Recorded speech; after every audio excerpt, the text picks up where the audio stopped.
Speaker.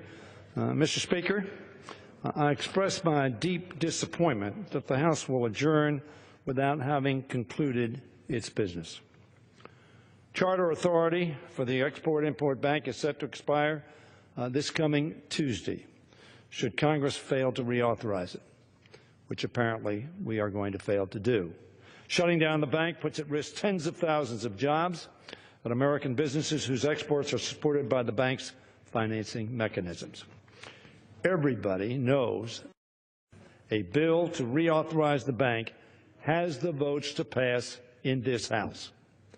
Everybody has known that the charter authority to back up loans by those who would buy goods from American workers expires at the end of this month.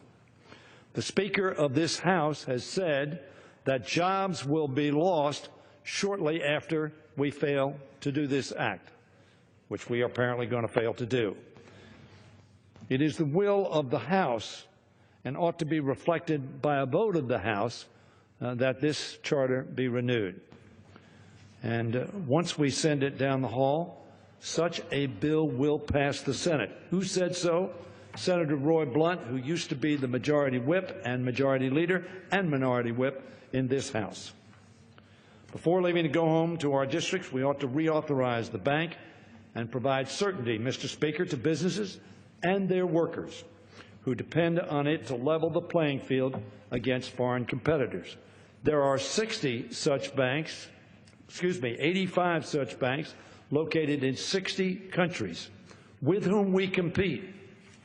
This will diminish, at least for a short time, our ability to compete in international markets. That will cost, as Speaker Boehner has said, jobs in the short term. At the same time, I want to say that my friend from Mississippi, Representative Thompson, noticed a resolution that was referred to the Committee on House Administration today. Mr. Speaker, I believe that that resolution deserves to be considered in the committee without delay, and I hope it will be.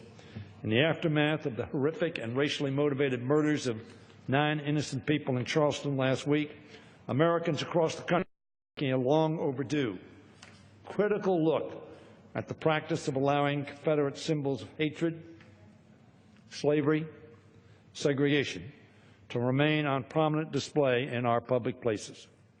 There is no public space more visible and more important than this United States Capitol building. Mr. Thompson's resolution would authorize the Speaker to remove Mississippi's flag, the only one to include the battle flag of the Confederacy, from the Capitol complex until such time as the state of Mississippi selects a new flag, free from a legacy of bigotry, exclusion, and racism. And I hope that Mississippians will move swiftly to more in diversity, tolerance, and equality. There is no reason why any member or staffer, especially those whose ancestors suffered the horrors of slavery and segregation, should have to see that symbol in the temple to liberty that is our capital. Disappointed.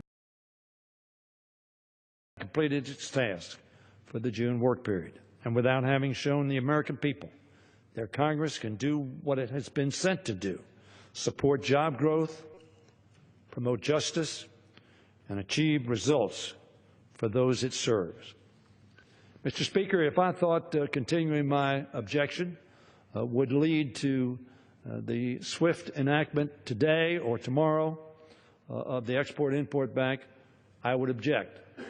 I do not believe that that would be the result, and therefore I will shortly withdraw my objection, but with a plea to the majority party that they bring to the floor very shortly after we return the reauthorization of the Export-Import Bank, and that the Committee on House Administration give prompt consideration to the resolution of the gentleman from Mississippi, Mr. Thompson, and I withdraw my reservation.